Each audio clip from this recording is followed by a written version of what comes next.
eat less, or eat less rubbish, eat better and move more is really what every solution, every sort of like physical solution, not mindset solution, every physical solution to losing weight, bottom line comes down to eating properly and exercising. Yeah, no, there is no other way. All these like crazy diets and crazy machines and things like that, they just aren't the answer. The answer is to eat right, to exercise, and you can lose a lot of weight doing that. You don't have to lose a pound or two a week. You can lose a lot of weight doing that. I knew that already, but I was looking for Tony Robbins to give me this like magic solution and this magic sort of mindset shift. Yeah, this is what he works on. He wasn't going to stand there and tell us to eat sweet potatoes and broccoli. He was going to give us a mindset shift. So he was he was awesome, outstanding. I really like his work, and there we were. And one of the things I did was, he was talking about commitment and things like that, and he said, turn to the person to your left and make a commitment to that person, what you're going to do to change your life in the next 90 days. Now, bearing in mind this was like more business focused as well, it could have been more of a business thing. I could have turned to the left and said, in the next 90 days I'm going to find a way to make £10,000 or something like that, I don't know. Yeah. As it happens, the person to my left was Joanne, my partner. I could have easily been sat next to a stranger and Joanne could have been sat to me right, but I said turn to your left, and I turned to my left and it was Joanne. And the first thing that came into my head and the first thing I wanted to say was, in the next 90 days I'm going to lose £90. Wow. Yeah. I'd made that commitment. I'd never actually looked her in the eye and said, specific numbers before and been like, committed to that sort of figure before. But it wasn't so much what I said, because what I said, I could have just, I'd said that before, I want to lose weight, and it was the way I said it. I committed to say that in the next 90 days I will lose £90. And then it was Joanne's answer to that, which was, I know you'll do it, and I believe you can do it, and she was holding my hand. And it was really, in a room with 8,500 people, it was still quite an intimate moment. Yeah. It was a huge event, and there we were, just saying, I know you can do it, I know you'll do it. And it went on from there, and we spent another couple of hours listening to Tony Robbins speak and got a few more things. It was great. And the two big things I left with that weekend were I was going to lose £90 in 90 days, and also that I wanted to do that. I wanted to lose my weight, and I had a story to tell, and I wanted to share that with people. I knew that then. I knew when I was 32 stone that I wanted to help other people and show them that there's a better life than just mundaneness, and a better life than being overweight. And I almost felt like I'd been sort of put in that position of being overweight, so I could then like lose that weight and then go out and sort of like preach the gospel, preach the word of there's a better way than being overweight.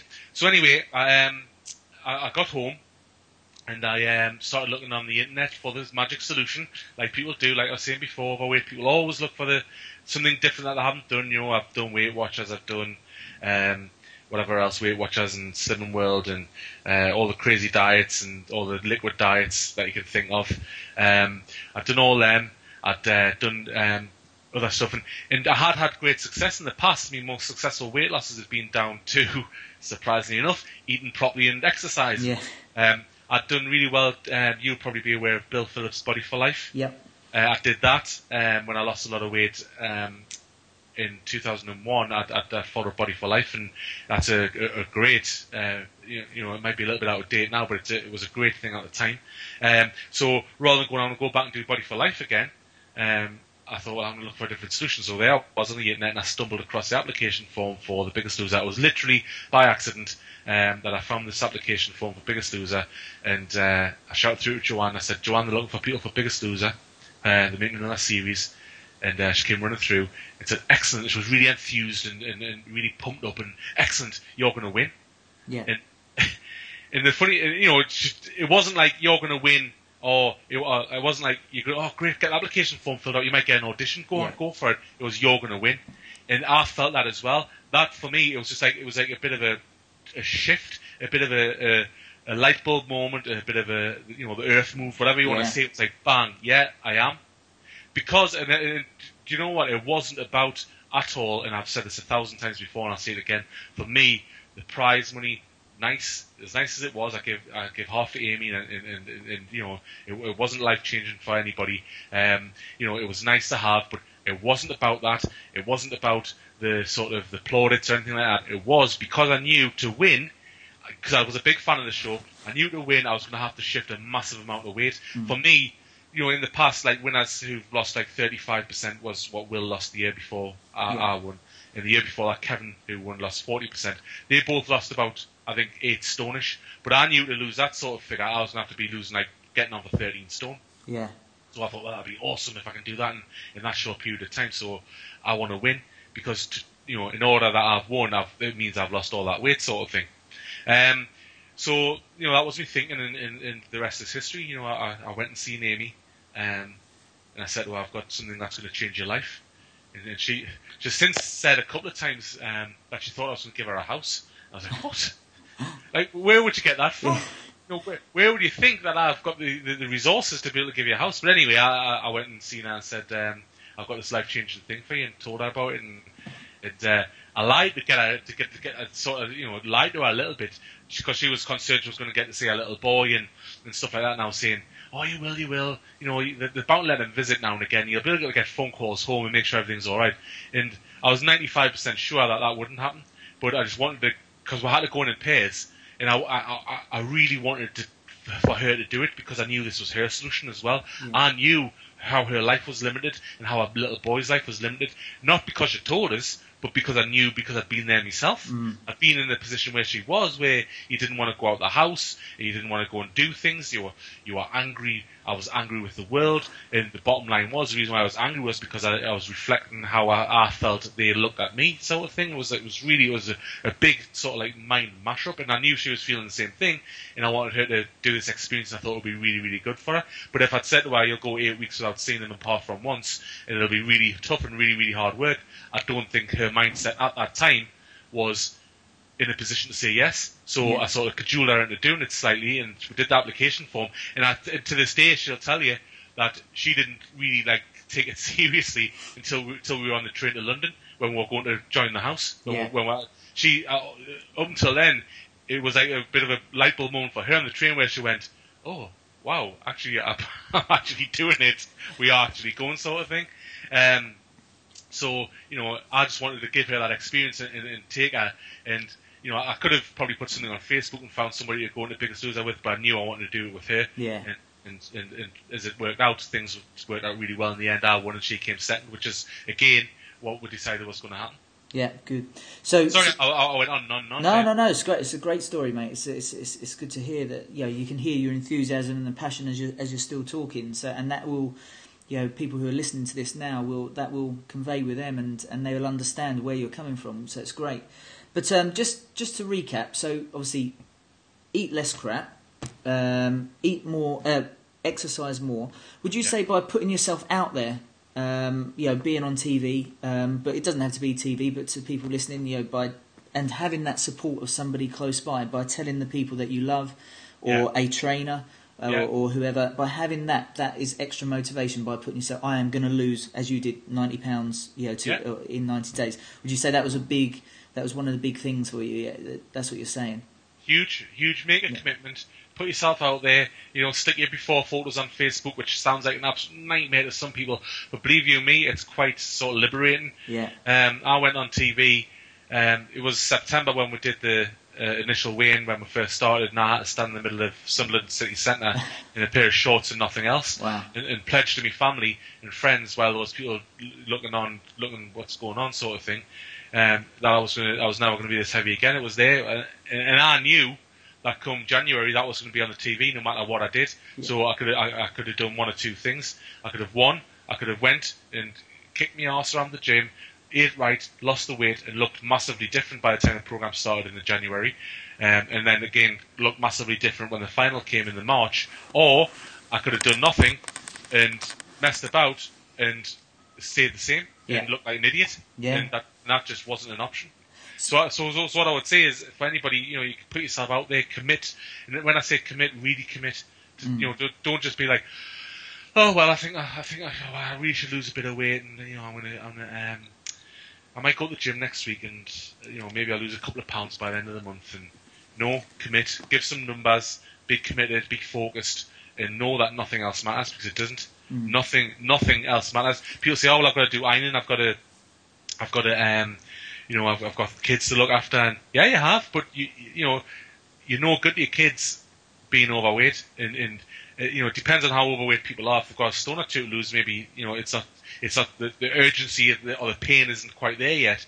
But if people who are hugely overweight, like what Amy was when she was 19 stone and she had a little boy, his life was limited by her limited sort of lifestyle herself, and it was quite sad to see.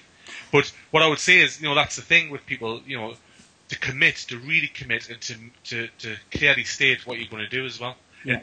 And then once you've done that, and if you put out there in the world, in the public, or whatever, then you can, you've got to do it. You've got to do it, or look an idiot, basically.